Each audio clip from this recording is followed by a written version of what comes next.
You want your Halloween night to be memorable for all the fun reasons, not scary ones like a trip to the ER.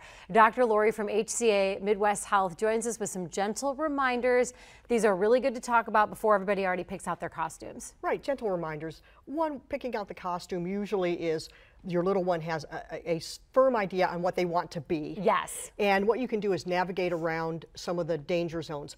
A face painting is much safer than a face mask, because then they can continue to see, and vision is so important. Oh, yeah. It's dark. Lots of kids have literally run-ins with cars and other vehicles, and that would be catastrophic. You want them to be able to see. You want them to be able to see. You want them to have costumes that are flame retardant. Most of the costumes that you can purchase like this are, but some of them that you make may not be. Oh, and very concerned about candles on porches, candles in jack-o'-lanterns. So this is a good costume. This one Sure. is, what did you look for on the label? It will say flame retardant. Okay, so that's it. Yep. Simple. And then the fit is also important, so they're not tripping. That's right. They're running from house to house. They're very excited. Trips and falls can lead to facial injuries, dental injuries. It's just no fun. Especially when it's dark out. Okay, Right. glow.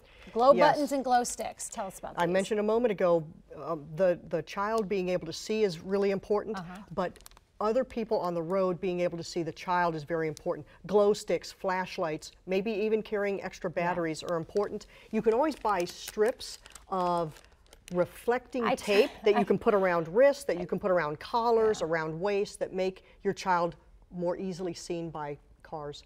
I tried that one year, and my little boy was, "You ruined my Darth Vader," because I had the white glow strips. So you have to put them so that you're not ruining the costume for them. That's right. But it's really important.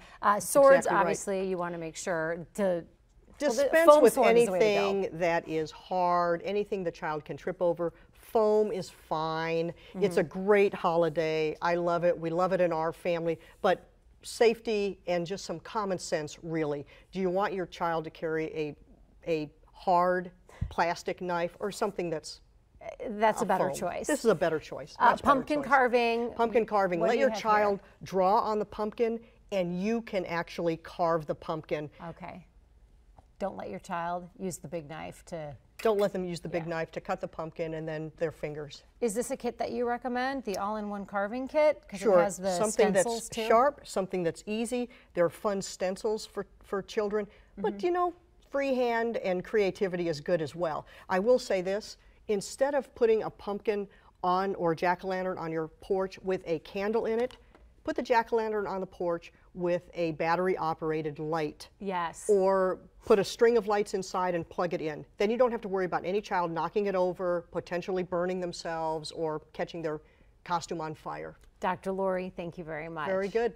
Happy Halloween. Yes, happy early Halloween. That's right. Now we can get in the groove with our costumes. That's right. Dr. Lori with HCA Midwest Health, and in the event of an emergency, HCA Midwest Health Pediatric is ready. They have ERs ready to help you. For your closest pediatric ready ER and wait times, go to hcamidwest.com/kidser.